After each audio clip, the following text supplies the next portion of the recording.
get you back home, little brother. I'm gonna get everybody home.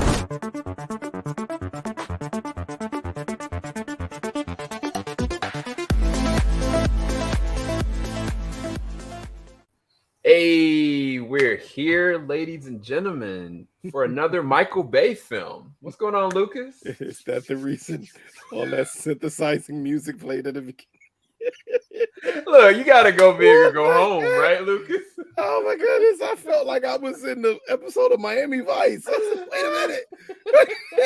What is up? I had everything but an explosion. I was gonna make an explosion be the Oh, but I was like, you know man. what? That might throw Lucas off all the Oh, way. man, don't worry about it. It threw me completely off. I said, wait a minute. That is not, it's not a DMX song at the beginning or that new intro that I don't have access to. That's not neither one of those. Or, damn it, even Jorge's in an intro that I don't have.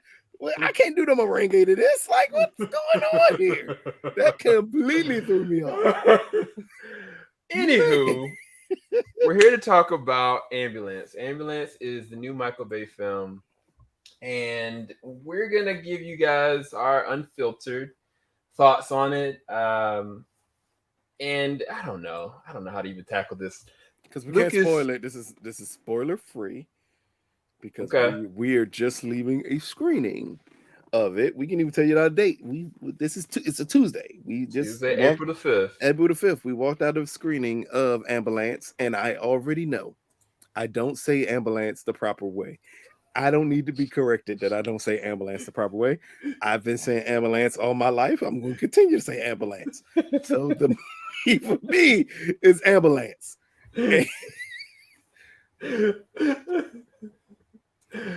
All right. So Ambulance. What did you think about? And well, first off, before you went into the movie, what was your thought about the fact that Michael Bay is coming up with another movie? I think the last movie he did was that 16 Underground or something like that. Six Underground. Six Underground with with Ryan Reynolds. Yeah, on Netflix. The huge, one of the biggest budgeted Netflix films humanly possible. So with this one, where was your head at going into this one? I was more wondering at this point what type of Michael Bay film were we going to get? Because like it's not 6 feet underground. It's just Underground 6. Underground 6. I think that's the name. Something like that. Yeah. Like that is a huge, big budget of an explosion of a type of film. And I wondered, will we get that one, or are we ever going to see the return of the Michael Bay that I grew up with, which is The Rock? Right. I want to say like Con Air. I think Con Air is he did Bad Boys. He did Armageddon, Pearl Harbor, The Rock. I don't know if he did Con Air.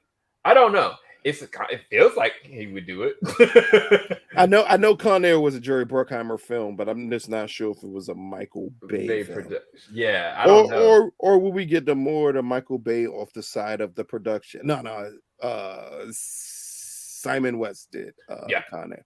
Yeah. Or will we get that Michael Bay from the production side, which is okay, if we could get a Michael Bay film where they don't overly explain the plot, what will we get? And I thought Ambulance could really set up not having to overly explain things, and you have a pretty good cast here, which again is out the norm of what we can get from a Michael Bay film. And I was wondering what would happen from that.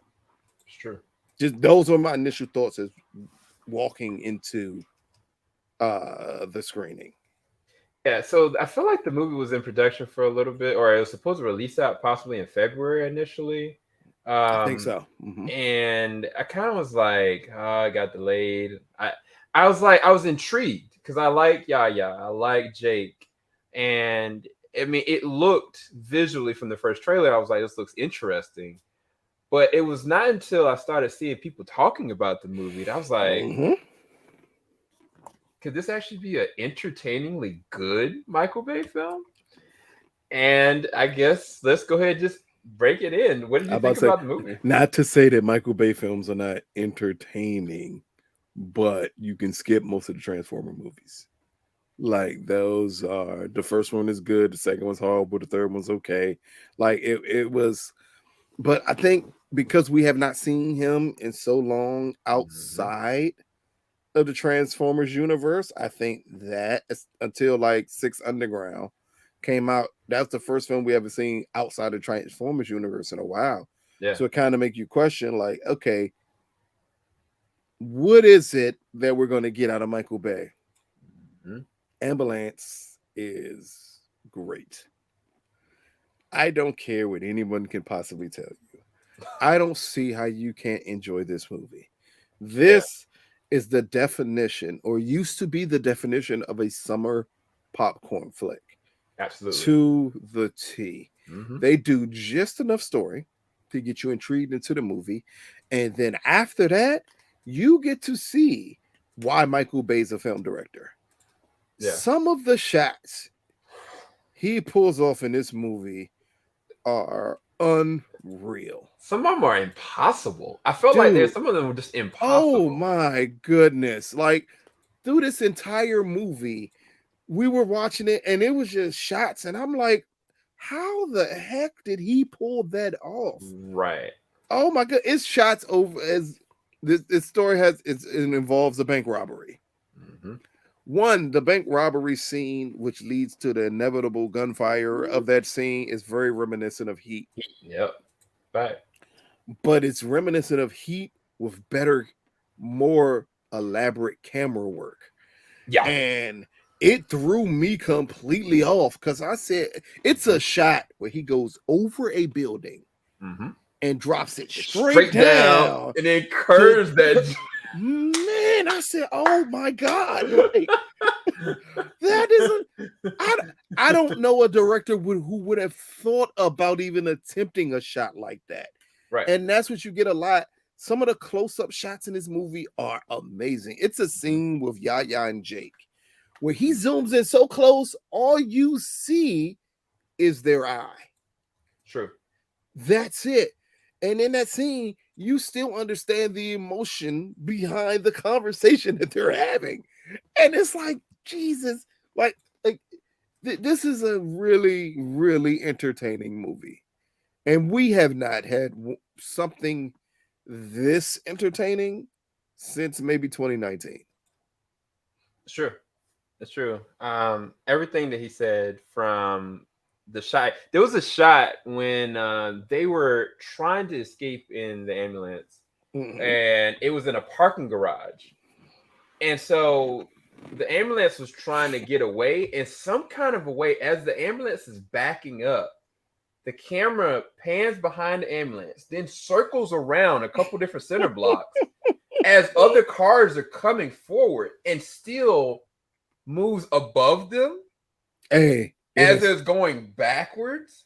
And so this is like, the cinematography in this is kind of next level, to the point that I was like, I'm getting way too many camera angles. Like I was like, it's sensory overload.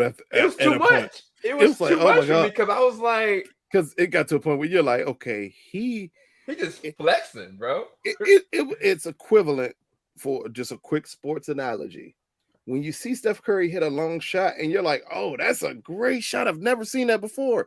And he does it 50 times afterwards. And you're like, okay, like, I don't know how, I no longer know how to react to it, because you're making it commonplace. He makes some of shots in this film so common, but it shouldn't be, because these aren't normal shots that people can pull off. Right. Not only that, normal shots in a film, because I think this will maybe something Sam does not know. This is a $40 million movie. Yeah, it's a $40 million movie. Most of the effects in here are straight practical. They're not special effects. Wait, these are practical effects. You said this movie costs $40 million to make. This is an extremely low budget movie for Michael Bay. I gotta look that up. I'm so sorry. I've never done this movie. What? This is a $40 million movie for Michael Bay. Ambulance was never made to be a big budget film. So when you think about that, the point that if you look at Six Underground, which had $150 million budget, versus this film that has a $40 million budget. The action in this movie looks better than the action in Six Underground. It does. It really does. And it's because I think what happens when you get someone, and this is something I never thought I would say again. When you get someone as talented as Michael Bay is, and you put him on a limited budget, and he has to find very interesting ways to keep you engaged and to pull off certain things, you get a film like this, where you no longer question his ability as a director. Because you're like, oh, this is why I fell in love with Michael Bay. This is The Rock that I remember absolutely loving that movie too. This is the original Bad Boys, because that's this is the first time he's pulled off so many multiple camera angles since Bad Boys. Right. Because Bad Boys was around the same thing. It was like a $20 million budgeted film. And he did the camera angles because it was a way for him to keep you engaged in the film and hide the point that I don't have the $150 million budget for this film that I have for other films. Right. This is a weird thing to say.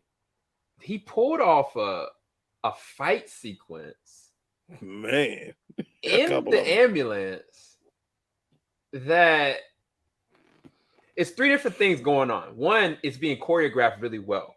It's very engaged at the same time. Like you're like, okay, it's not too far off unbelievable, but at the same time you're engaged. But then there's an emotional resonance there because the fight that's happening is people that care about each other, and you can feel it.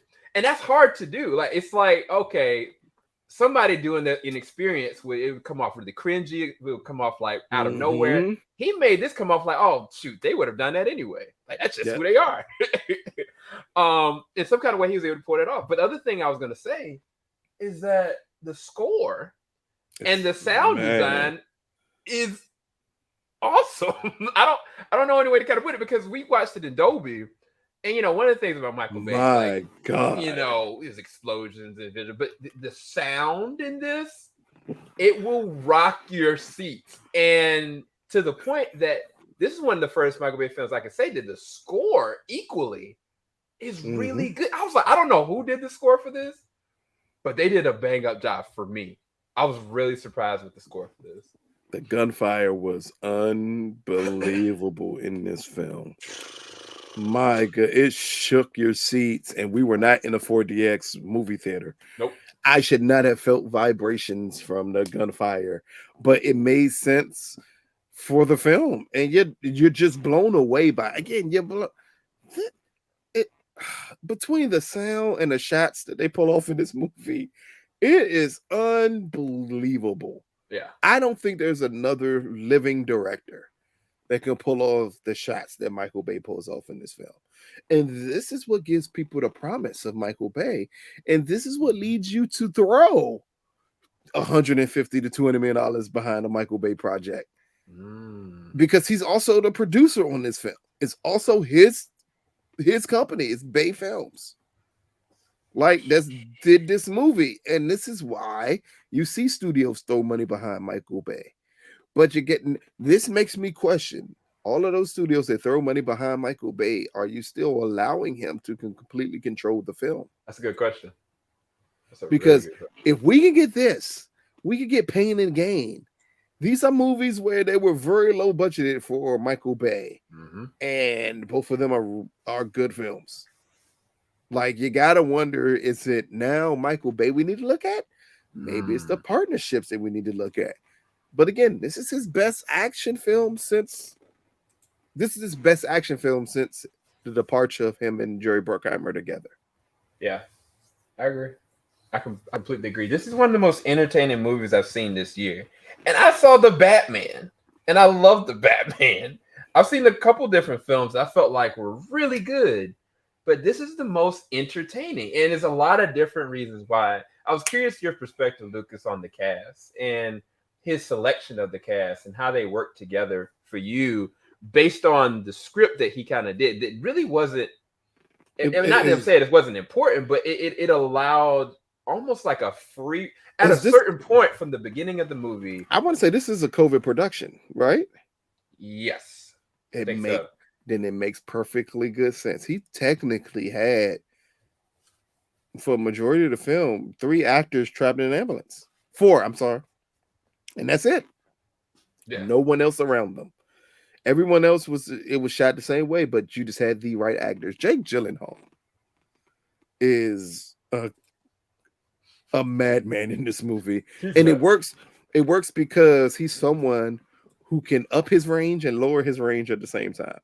Right. So he overreacts to so much stuff in this film. He plays an Al Pacino type character in this movie. He does. Well, he's just so far over the top versus Yahya, who plays a more calm, conservative type of character, and they play off well. At times, I never questioned their relationship in this film, right, based off of their race. I never thought about it, even popped into my head. You just understand the chemistry, and it's amazing to say the chemistry between the 2 actors in the relationship that they build with each other in this film. Yeah, I was literally gonna agree, because like I was kind of like, okay, one of them is adopted. Yeah, I feel it. Like if it isn't like the way that they speak to each other, or if it isn't like seeing them even in a life or death situation, how they react to each other. You know what I mean? Like it's kind of like if you know that's your brother next to you, you may act completely differently unless it's somebody that you work with or you're friends with. Like it's a completely different thing. Because there was a scenario that happened like midway point where something was like, oh wow, this is a really dangerous situation. And like they had a disagreement, you know, with company. And I was like,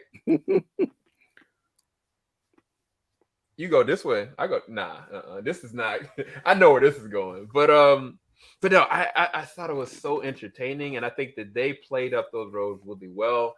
I was a little curious to see if I think her name is Eiza. Is that her name? Eiza Gonzalez. Am I saying her last name? I believe so. Yeah. She did a pretty good job. I didn't know how she would fit into this. When I saw the first trailer, I was kind of like, how is she the connective tissue? Is they gonna make her a love interest? And thankfully they don't. They don't make her a love interest in any way, shape, or form. Like she just is somebody that's good at her job. There you go. And they play that up very well because in their own right, respectfully, they're all good in some way at what they do. Even if it's crazy insane, or even if it's like, you know, training, or if it's just a talent. And she's just one of those elements where she was a talent that kind of contributed to the situation, but she also has an issue as well. She's disconnected from people. And I thought that was a very interesting element to be in a life-death situation, and she's forced to try to deal with it. Because there was a moment in the movie, and we were laughing, and we were like freaking out at the same time. But I was like, realistically, that is insane. There's calls that are going on. That's all I can kind of say. There's some calls that are happening, and they're trying to do something that is impossible, but it's happening. And you're just being like, oh my gosh, I'm on the edge of my seat. What is going to happen here? And they play off each other so well. I think in that moment, Yahya and her had a really good connection bridge. I was like, I got to see a little bit more of who Yahya is as a character, as opposed to just being Jake Gyllenhaal's brother. So yeah, I think a lot of things they did to dissect. I know you want to talk about a certain thing that happened toward the back half of this. But look here. Michael Bay pulled off the most realistic depiction of what black people must go through with any encounter with the cops that could end in a way where you're harmed, and then their reaction to you being harmed. It is so realistic at the end of this movie, and you're just stuck because you're like, wait, he can't possibly be going there with this story. Right. And he does, but it leads to the realism of this is a film about bank robbers trying to get away in the ambulance. That to tell you everything this movie's about, but it's also extremely grounded in every character's reaction to what they did. Right. It can be the cops who are chasing them in this versus them being in that situation. It never seems overly far-fetched. Yeah. And that's the key to these type of films, is that it can't seem overly far-fetched. Yeah, it's got to be that balance. Like you have to have like an equally distributed balance. Because like even with Yahya in the opening with him, his wife, and his son, like you have to find a balance. And I was kind of like, there was a cop in the very opening of this that kind of travels along most of the movie, and I was kind of like, there ain't no way this cop gonna sit there and be doing all this. This just doesn't add up. But then they used him for a very effective purpose that I initially thought, oh, it was just about this character, but no, it's much deeper and darker than and I'm very surprised. I give credit to Michael for doing it that way.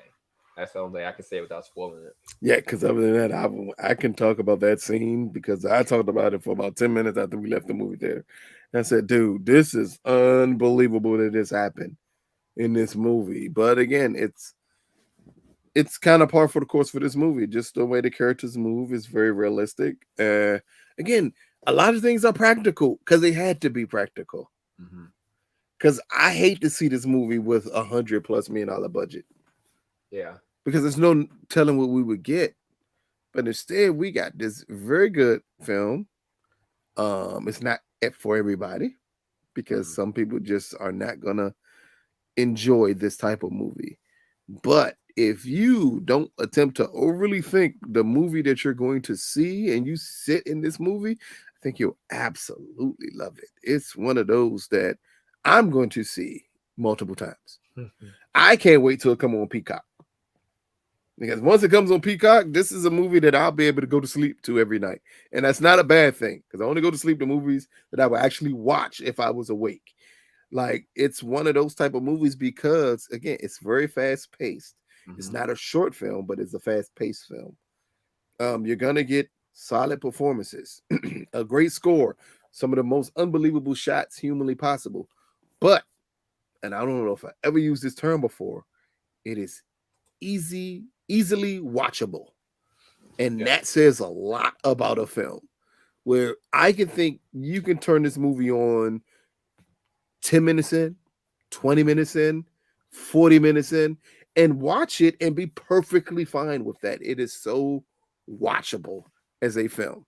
Because again, the world's not thrown at you like a Six Underground, where you've kind of felt they threw so much stuff at you that they didn't have time to work out everything else in the film. Yeah, I completely agree. And I mean, the movie is rated R. It's roughly like 2 hours and some change. But I mean, even if I watched this on TBS or TNT and it was like edited, you would have so much fun with what's happening. Even though it's not to say that the actions are fun, but the entertainment of what's happening is going to keep you so engaged. You're like, what am I experiencing right now? The banter between the brothers. Correct. Yeah. And so I think that in a very long time, I can't believe I'm saying this. This is one of those movies that if you have time on a Saturday morning or afternoon or a matinee, and you just want to have something to watch that's pretty good and entertaining, this is your movie. Like, this is one of the most entertaining movies I've seen this year thus far, and I really want to see it again. It's going to be released on Peacock, I think, in like 45 days, so you'll have an opportunity to see it also as well. So I'm going to be seeing it again on Peacock. If not, if my wife wants to see it, I'm going to try to take her to see it in the theater. So it's definitely something that I plan, and I've already told people, like, if you're looking for a film to go back to theaters to see, this is it. Especially for adults, because most of the projects that are coming out is either Sonic. After Sonic is Fantastic Beasts 3. Those are films geared towards more of a younger audience. This is an adult thriller. Yeah. Action-packed, directed by Michael Bay. I think they'll absolutely love it. Yeah. Oh, and there is a lot of Michael Bay references. And I mean specific movie references. And they all work. They do. It's one of my favorite sayings, humanly possible. I am not going to repeat it here because it's a naughty saying if you think about it. But It happens in a movie, and then the cop give a reference to the person he said it to. Like, you don't remember that? Sean Connery in The Rock. Like Right. it's those type of comparisons in this film that really work because it's interjecting humor Yep. where it's necessary in a plot. Yeah. All right. So what do we give this? A to F. 10 out of 10. Oh, I'm Wait. sorry, you said A to F. So, A to F. I am going to give Ambulance um an A. Like, again, and clearly for people that don't know, I am clearly judging this on a sliding scale.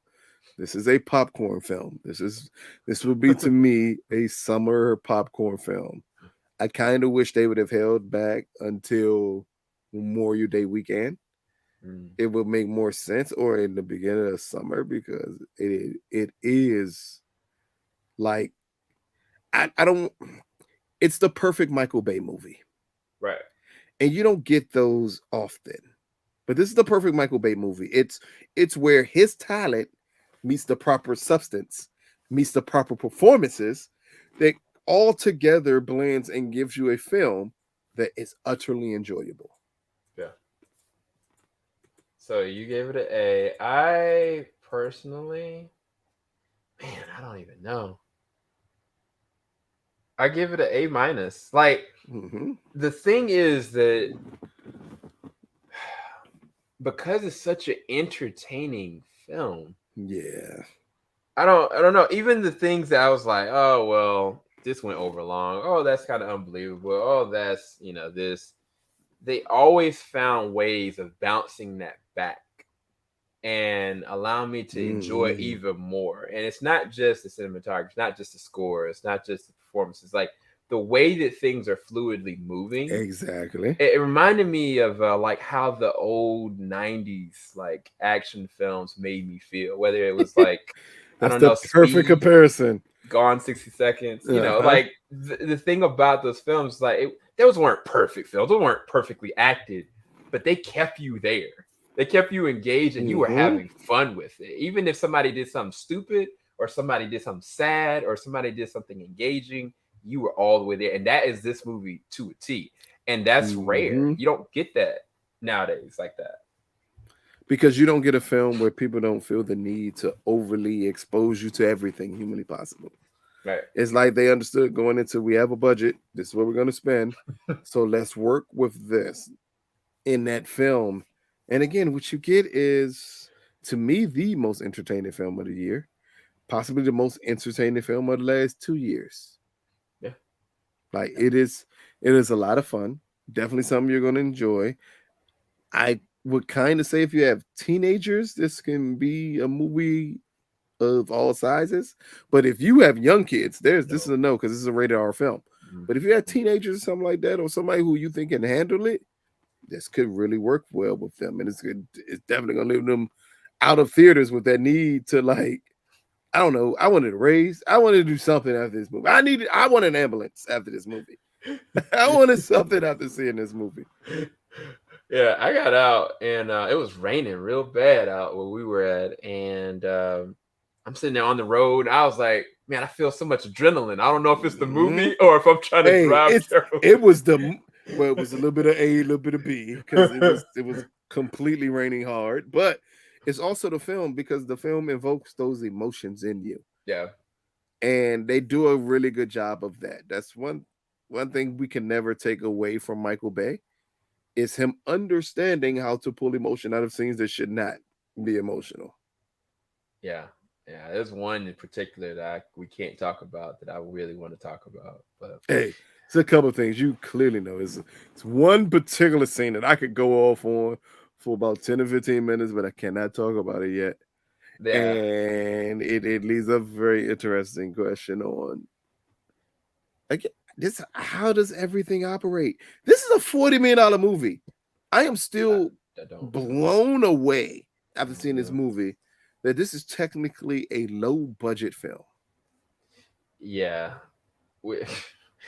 This is the first movie in a very long time. I really wanted to just do a full spoiler review. I was gonna say screw it. That's why I started and hesitated. I was like, do I care to do this non-spoiler? Nope. I think we did the best we could with 30 We're gonna do minutes out. spoiler free. Yep, we're good to go. We did everything. We did not spoil anything for you.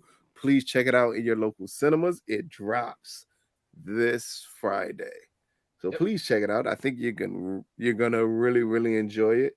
It could be the perfect date night movie, and I know that sounds odd because it's about gunfire and all this other stuff, but I do think like it's perfect for that atmosphere. Yeah. So you have options. You could go take the kids on Friday night to see Sonic, and then on Saturday with your boo, go and check out Ambulance. There you go. You're not gonna miss with either one of those films, and I think that you got it from us. It's good. So if you don't need nothing else, we done told you. Exactly. Make sure you like, subscribe, hit the bell button. We'll be back for something else very soon. Peace, guys.